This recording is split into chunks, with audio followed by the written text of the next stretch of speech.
Sebelum video dimulai, jangan lupa subscribe dan tekan tombol loncengnya.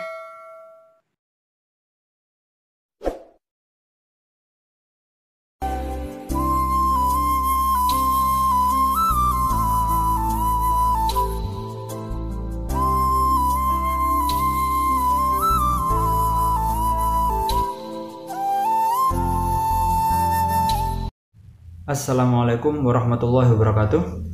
Bismillah, alhamdulillah, wassalatu wassalamu ala rasulillah Sayyidina maulana Muhammad bin Abdillah wa ala alihi wa sahbihi wa man wala ma ba'du. Qala rabbi shrah li sadri wa yassir li amri wa hlul 'uqdatam min lisani yafqahu qawli. Wa qala subhanaka la ilma lana illa ma 'allamtana innaka antal alimul hakim. Wa la haula wa la quwwata illa billahil aliyyil azim. Baik, anak-anakku, siswa-siswi SMA Negeri 4 Pasuruan kelas 11 IPA maupun IPS, jumpa lagi bersama saya di channel YouTube Eco El Barokah. Di sini atau pertemuan kali ini saya akan membahas tentang bab ketiga, yaitu membahas tentang tata cara atau seputar perawatan jenazah. Seperti yang kita ketahui bahwa di bab yang ketiga ini, karena kita akan membahas tentang seputar merawat jenazah, maka perlu saya buka dengan salah satu firman Allah Subhanahu wa taala dalam Quran surat Al-Imran ayat 185. Allah Subhanahu wa taala berfirman, A'udzubillahi minasyaitonirrajim. Bismillahirrahmanirrahim. Kullu nafsin dha'iqatul maut. Yang artinya tiap-tiap yang bernyawa pasti akan merasakan mati. Dari ayat ini jelas bisa kita tangkap informasi bahwasanya setiap yang bernyawa, mau baik itu manusia, binatang, jin, bahkan malaikat sekalipun, karena dia bernyawa maka pasti akan mati. Kemudian sebelum kita masuk ke penjelasan yang lebih dalam, di sini saya akan sedikit menjelaskan tentang beberapa hal penting yang harus dilakukan kepada seseorang yang akan meninggal, yaitu orang yang sedang mengalami sakratul maut. Apa itu? Orang yang akan meninggal atau yang sedang mengalami sakaratul maut, hendaknya kita sebagai orang yang hidup atau orang yang ada di sampingnya, hendaknya kita berupaya untuk mentalkin orang tersebut, orang yang sedang mengalami sakaratul maut tersebut.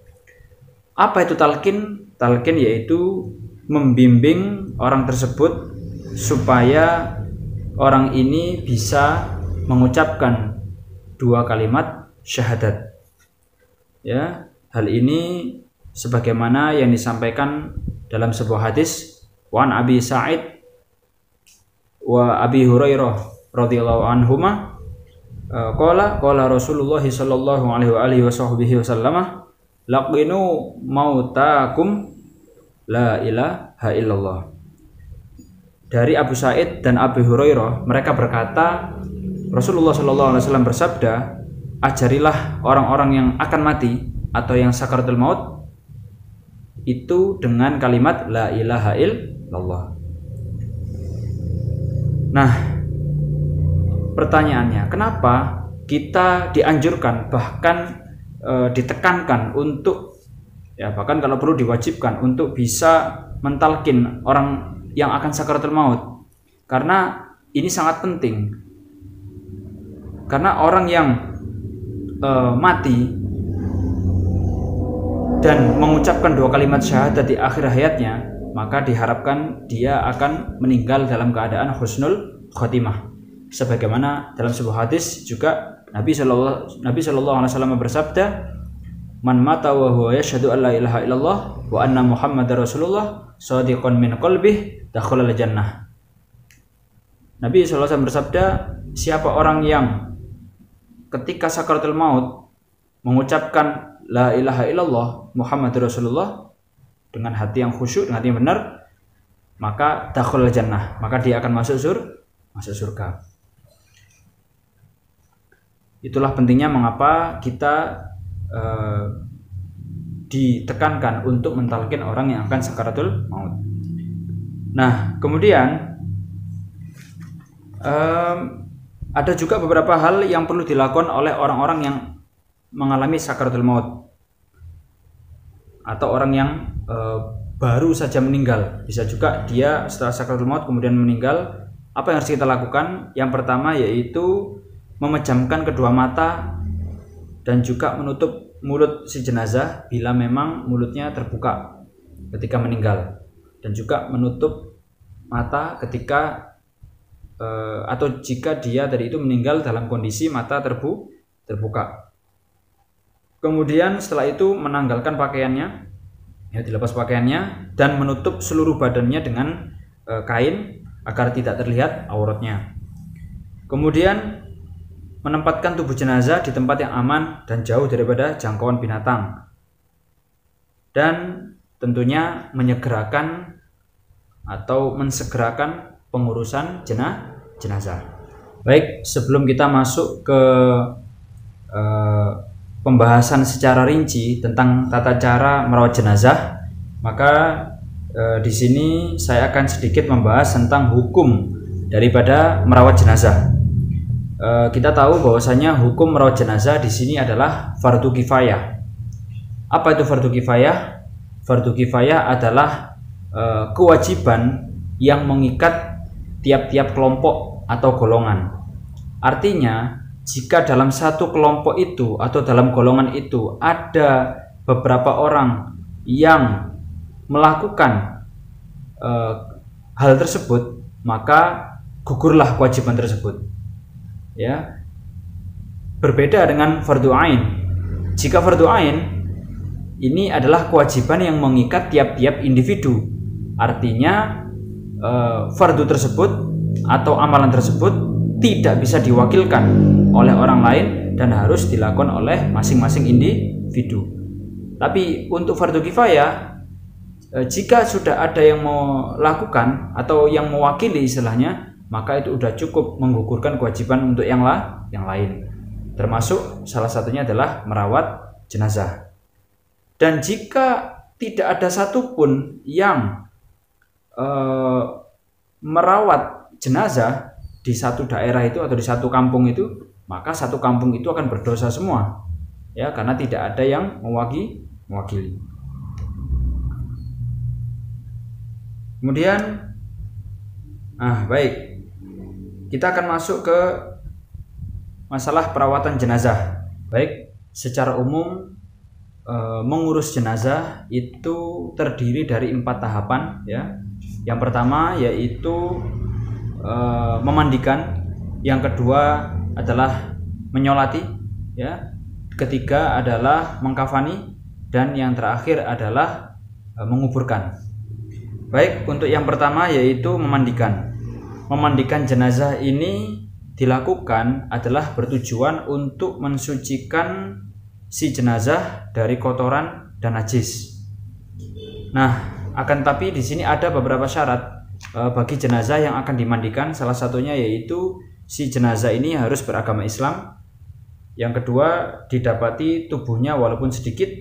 Yang ketiga, bukan dalam bentuk bayi prematur, artinya bayi yang belum sempurna, itu tidak perlu dimandikan, ya. Jadi bayi yang kalaupun ada bayi yang meninggal adalah bayi yang memang sudah sempurna bentuknya. Kemudian yang terakhir yaitu bukan termasuk orang yang mati syahid, ya, bukan termasuk orang yang mati syahid. Nah, untuk syahid ini dibagi menjadi 3, yaitu syahid dunia akhirat, kemudian syahid dunia, dan juga syahid akhirat. Apa itu syahid dunia akhirat? Syahid dunia akhirat adalah orang yang berperang melawan orang kafir dengan tujuan untuk membela agama Allah Subhanahu wa taala. Maka orang seperti ini langsung dikafani dan kubur. Jadi nggak perlu dimandikan dan juga nggak perlu disolati. Kemudian yang kedua yaitu syahid, apa itu tadi? Syahid dunia. Syahid dunia ini adalah orang yang berperang melawan orang kafir tapi dengan tujuan duniawi. Misal dia berperang tapi tujuannya adalah untuk supaya dia tadi itu dihormati, atau mungkin ingin mendapat pujian, atau ingin mendapatkan harta benda. Ya, orang seperti ini juga sama, dia cukup dikafani dan juga langsung dikubur. Jadi nggak perlu dimandikan dan disolati. Sama seperti orang yang syahid dunia akhirat. Dan yang terakhir yaitu syahid akhirat. Syahid akhirat ini adalah orang yang kesyahidannya baru akan diketahui ketika ada di akhirat. Contoh seperti orang yang sakit perut kemudian meninggal, atau orang yang kecelakaan, tenggelam, ya, atau ibu yang melahirkan kemudian dia dari itu meninggal. Nah, maka orang seperti ini diperlakukan sama seperti jenazah pada umumnya, yaitu dimandikan, dikafani, disolati, dan kemudian dikuburkan. Nah, kemudian untuk proses memandikan, maka di sini ada beberapa hal yang perlu dicatat, yaitu jenazah harus dimandikan di tempat yang tertutup. Kemudian yang kedua, diletakkan di tempat yang agak tinggi. Kemudian memberikan kain basahan untuk si jenazah, dalam artian untuk menutupi aurat jenazah, ya, disediakan kain untuk menutupi gitu. Nah, kemudian ketika dimandikan sambil menekan dan mengurut, ya, mengurut bagian perut ini, ya, ke bawah, ya. Tujuannya adalah untuk mengeluarkan seluruh kotoran-kotoran yang masih ada dalam perut si jenazah, supaya bersih kotoran-kotoran, dan termasuk air kencingnya juga supaya keluar semuanya. Kemudian mengalirkan air ke seluruh tubuh minimal 3 kali, dan kemudian setelah diyakini bersih kemudian diwudui, ya. Kenapa diwudui? Ya, ini sunnahnya, ya, diwudui supaya nanti dia siap untuk disolati. Kemudian berikutnya yaitu mengkafani jenazah, ya. Mengkafani jenazah ini adalah setelah dimandikan kemudian dikafani, yaitu ditutup dengan kain, ya, berwarna putih, ya. Dan di sini ada beberapa syarat sebenarnya, kriteria kain kafan yang harus digunakan. Di antaranya yaitu kainnya baik, bersih, dan menutup seluruh tubuh. Kemudian tadi yang saya katakan berwarna putih. Kemudian yang ketiga kering, dan juga dikasih bau-bau wangi-wangian, ya. Kemudian bukan terbuat dari sutra, terutama untuk yang laki-laki, ya, jenazah laki-laki. Kemudian di sini dikatakan 3 lapis untuk jenazah laki-laki dan 5 lapis untuk jenazah perempuan. Nah, kenapa perempuan kok lebih banyak lapisan kain kafannya? Karena dengan harapan supaya bisa menutup lekuk tubuh daripada jenazah perempuan, sehingga kainnya harus lapisannya lebih banyak daripada laki-laki. Berikutnya adalah menyolati jenazah, ya. Jadi menyolati jenazah ini tujuannya adalah untuk mendoakan si jenazah. Adapun syarat-syarat yang harus dipenuhi adalah si tadi jenazah beragama Islam, jelas. Kemudian jasad jenazah ada di tempat. Kemudian hendaknya jenazah diletakkan di depan orang-orang yang akan menyolati. Kemudian jenazah itu harus sudah suci, artinya sudah dimandikan maupun sudah diwudui, ya. Dan yang paling penting juga, jenazah tersebut bukanlah meninggal karena syahid dunia akhirat maupun syahid dunia. Nah, kemudian di sini saya juga akan memberitahu tata cara pelaksanaan sholat jenazah. Ya, yang pertama, si jenazah tadi diletakkan di hadapan orang yang akan menyolati. Jika jenazah tersebut adalah jenazah laki-laki, maka si imam posisinya adalah berdiri sejajar dengan kepala si jenazah. Akan tetapi jika si jenazah tersebut adalah perempuan, maka imam sholat jenazah harus berdiri sejajar dengan perut daripada jenazah. Ya. Kemudian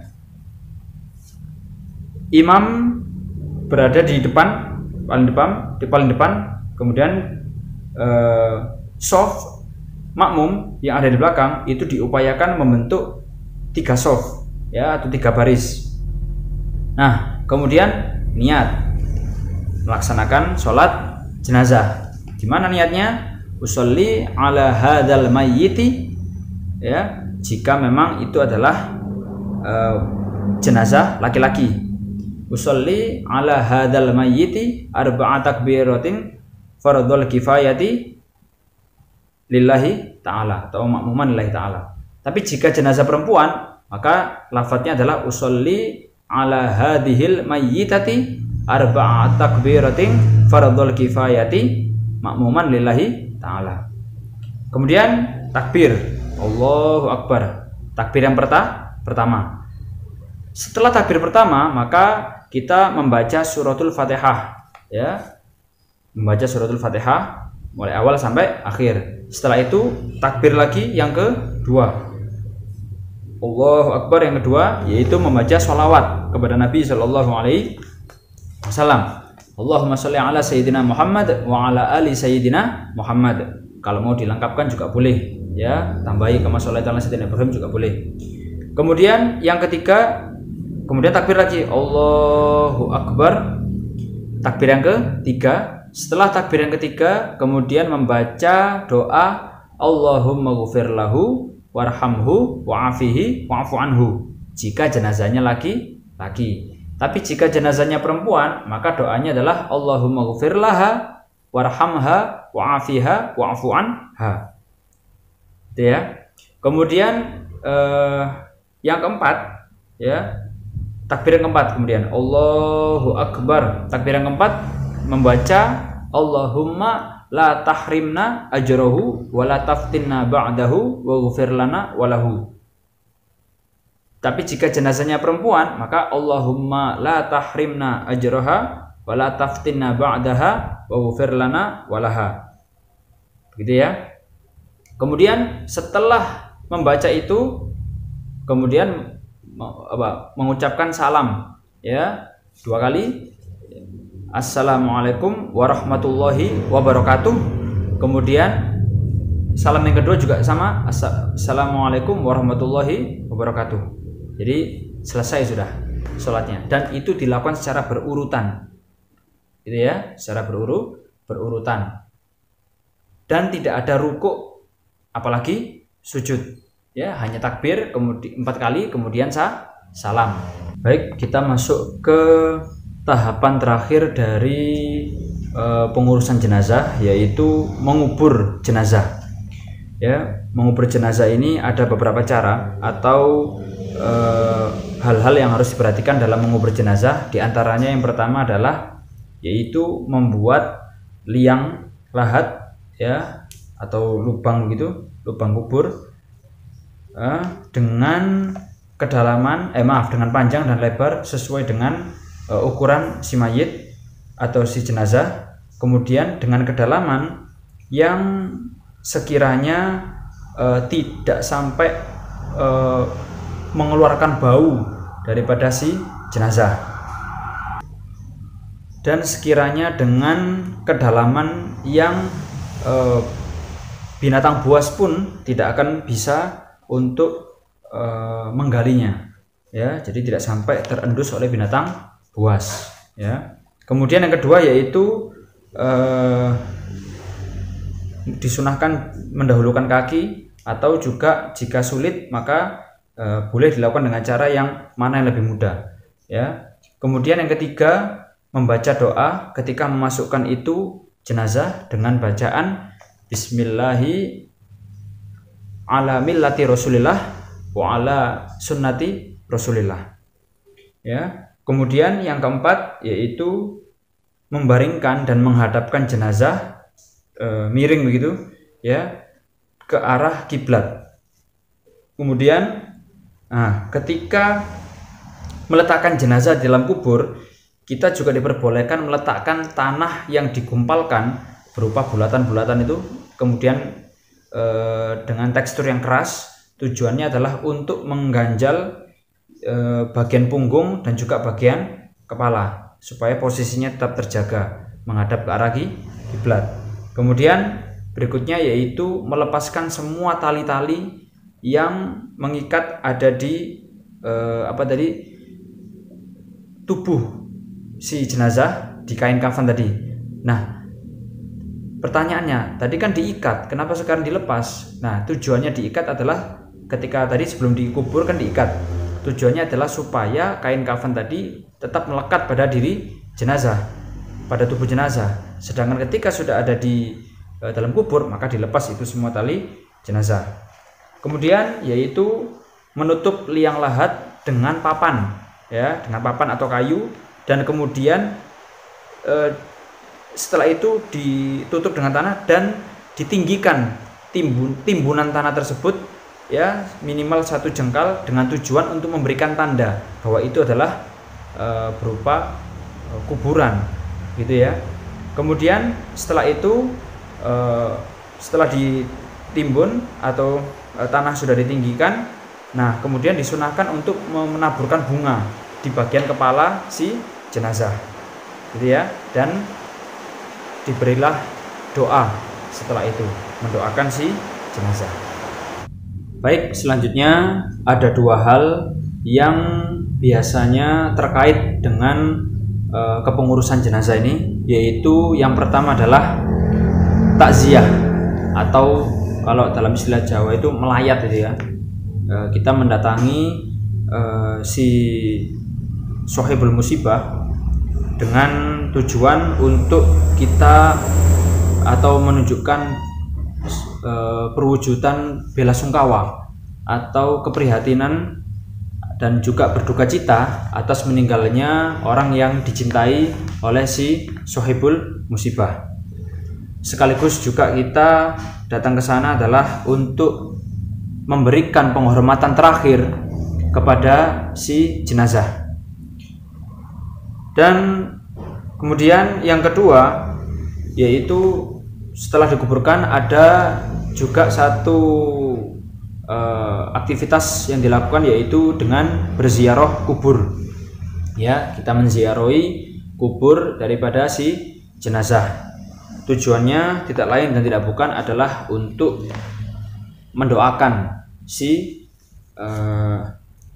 mayat tadi atau si jenazah tadi dengan harapan mudah-mudahan bisa diringankan dosanya oleh Allah Subhanahu wa taala. Nah, terkait dengan takziah dan juga ziarah kubur ini, ada beberapa hal yang perlu kita ketahui terkait adab, ya, adab dalam takziah maupun dalam ziarah kubur. Apa itu? Yang pertama adalah hendaknya ketika kita takziah atau berziarah kubur, maka hendaknya kita menghindari pembicaraan-pembicaraan yang tidak penting, ya. Berbicara apalagi urusan duniawi. Kita berbicara ketika kita takziah atau di ziarah kubur, saya rasa itu adalah sesuatu yang sangat tidak layak dan tidak etis atau tidak beradab, ya. Membicarakan urusan duniawi, urusan harta, urusan wanita, jabatan dan sebagainya. Kemudian juga sangat tidak etis ketika kita berada di tempat-tempat seperti itu, kita membicarakan aib daripada si jenazah, ya. Ini sangat berbahaya. Bahkan sampai pernah satu ketika Rasulullah Shallallahu Alaihi Wasallam bersabda yang artinya, janganlah engkau mencaci maki orang-orang yang telah meninggal, karena sesungguhnya mereka telah mendapatkan balasan daripada apa yang mereka lakukan. Dan juga hendaknya kita juga jangan sampai bersenda gurau ada di sana, ya. Kita ziarah atau kita bertakziah, jangan sampai kita tertawa terbahak-bahak, ya. Dan ini sangat menurut saya tidak etis ketika dilihat oleh masyarakat, ya. Kita datang ke sana tujuannya adalah untuk mengingat kematian, untuk berbelasungkawa, kok malah tertawa-tertawa, ya. Apalagi mohon maaf, datang ziarah kubur malah dibuat untuk selfie dan bahkan untuk bermaksiat kepada Allah Subhanahu wa taala, ya, seperti selfie dengan pacar, ya, dan sebagainya. Ini benar-benar sangatlah tidak layak dilakukan di tempat seperti itu. Dan manfaat atau hikmah yang bisa kita dapatkan atau kita peroleh dari kegiatan ziarah kubur itu, yang pertama adalah jelas hikmah daripada ziarah kubur itu adalah yang pertama mengingat kematian, sebagaimana daripada hadis Nabi Shallallahu Alaihi Wasallam, zurul kuburo fa innaha tudzakirukumul akhirah, berziarahlah kamu kepada kubur karena sesungguhnya ziarah kubur itu akan mengingatkan kamu sekalian pada kematian. Yang kedua, diharapkan ketika kita berziarah kubur akan meningkatkan sifat zuhud kepada kita, ya. Artinya ketika kita berada di tempat-tempat seperti itu, seperti di tempat ziarah kubur, itu akan mengurangi, ya, rasa cinta kita terhadap dunia. Artinya yang awalnya mungkin kita serakah, yang awalnya kita tidak mau bersedekah, ya, maka dari situ kita akan berpikir, wah, ternyata, ya, hidup di dunia ini tidak akan lama, ya. Buat apa kita mengumpulkan banyak harta kalau tidak bermanfaat untuk kehidupan kita di akhirat kelak, ya. Maka disitulah akan muncul sifat zuhud, ya, mengurangi rasa cinta terhadap dunia. Yang ketiga yaitu memotivasi diri untuk tetap berbuat baik, istiqomah berbuat baik. Kenapa? Karena dia menyadari bahwa perbuatan baik yang dia lakukan adalah semata-mata sebagai bekal bagi dia untuk kehidupannya nanti ada di akhirat. Dan kemudian yang terakhir yaitu untuk juga meringankan beban si mayit, ya, dengan mendoakan si mayit, maka harapannya adalah mudah-mudahan Allah Subhanahu wa taala memberikan dia ampunan atau setidaknya meringankan siksaan seandainya dia adalah orang-orang yang termasuk mendapatkan siksaan daripada Allah Subhanahu wa taala. Baik, anak-anakku, itulah tadi beberapa rangkuman terkait bab kepengurusan jenazah, ziarah kubur dan takziah yang bisa saya sampaikan pada video kali ini. Kurang lebihnya mohon maaf. Semoga bermanfaat bagi kita semuanya dan sampai jumpa pada video-video saya selanjutnya. Akhirul kalam, subhanakallahumma bihamdika asyhadu an la ilaha illa anta astaghfiruka wa atubu ilaik. Terima kasih. Wassalamualaikum warahmatullahi wabarakatuh. Wallahu a'lam bishawab.